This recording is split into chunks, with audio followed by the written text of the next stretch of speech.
Bonjour Célestin Cachala, tu es le directeur de la radio Bangou à Kimpese où nous nous sommes rendus il n'y a pas très longtemps. Dans la formation, il y avait un exercice qui est difficile pour beaucoup de radios, c'est d'arriver à limiter la durée des spots de publicité à moins d'une minute.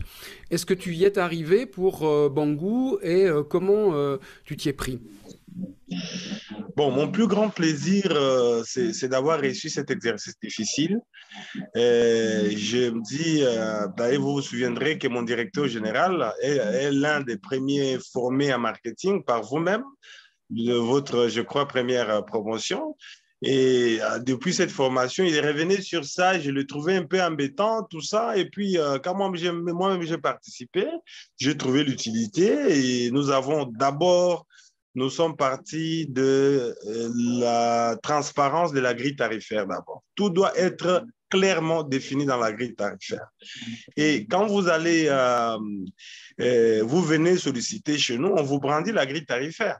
Et vous voyez là-bas que notre tarification est bien limitée à un spot d'une minute tout au plus.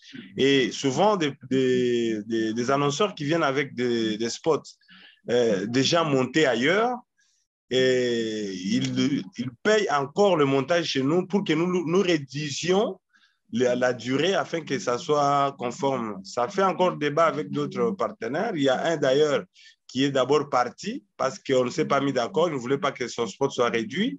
Il est parti dans une radio de la place. Il a travaillé pendant un mois, il est revenu pour renégocier. On dit non, vous devez vous conformer à la durée. Il dit, oh, messieurs, moi, je vous donne l'argent chaque fois, vous revenez sur cet aspect.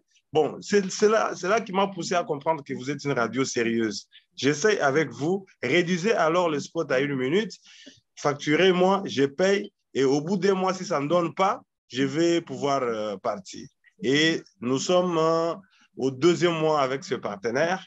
Il est très fidèle avec nous. Il a vraiment coupé toutes les relations qu'il avait avec d'autres radios sœurs qui lui faisaient diffuser des longs communiqués qui parfois étaient mal agencés et puis ne captivaient pas l'attention de l'auditeur. Nous avons pris son propre texte, on l'a recomposé, on a monté un très bon spot. Que penses-tu de la méthode qu'on a eu l'occasion de mettre en pratique ensemble à Kimpese sur le terrain, qui consiste non pas à attendre que le client vienne à la radio, mais d'aller voir des clients et de surcroît de venir les voir avec des idées et de leur proposer des idées de messages?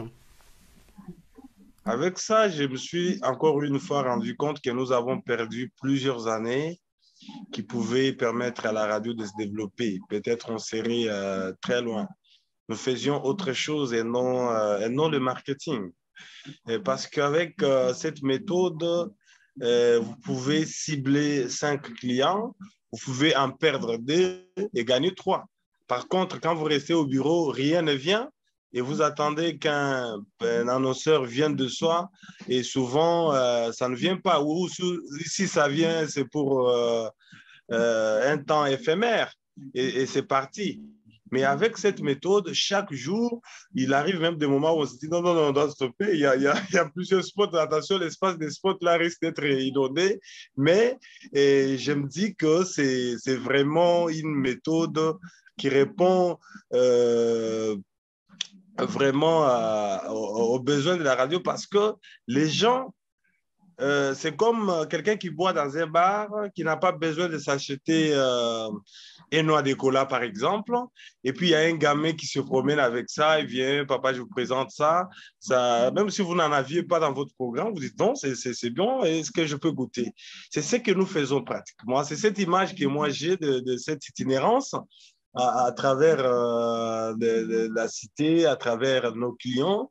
Et nous sommes en train d'élargir ça maintenant parce que je vous disais tout à l'heure que j'ai rendez-vous avec l'administrateur du territoire, avec l'inspecteur des douanes de la frontière des Loufou, ici entre la RDC et l'Angola. C'est dans cette optique parce que ces gens étaient calmes, ils travaillent dans la routine, ils font ce qu'ils ont toujours fait.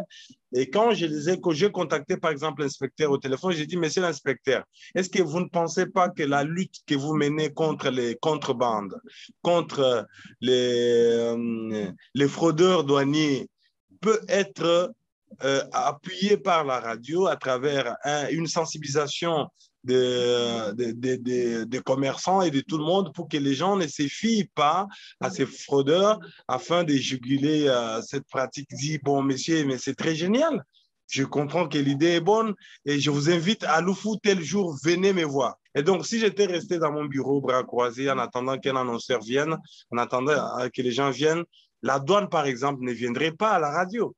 Les latés ne viendraient pas à la radio. Ok, merci beaucoup et bravo Cash pour tous ces progrès réalisés aussi grâce à ton dynamisme pour Radio Bongo. Merci Célestin.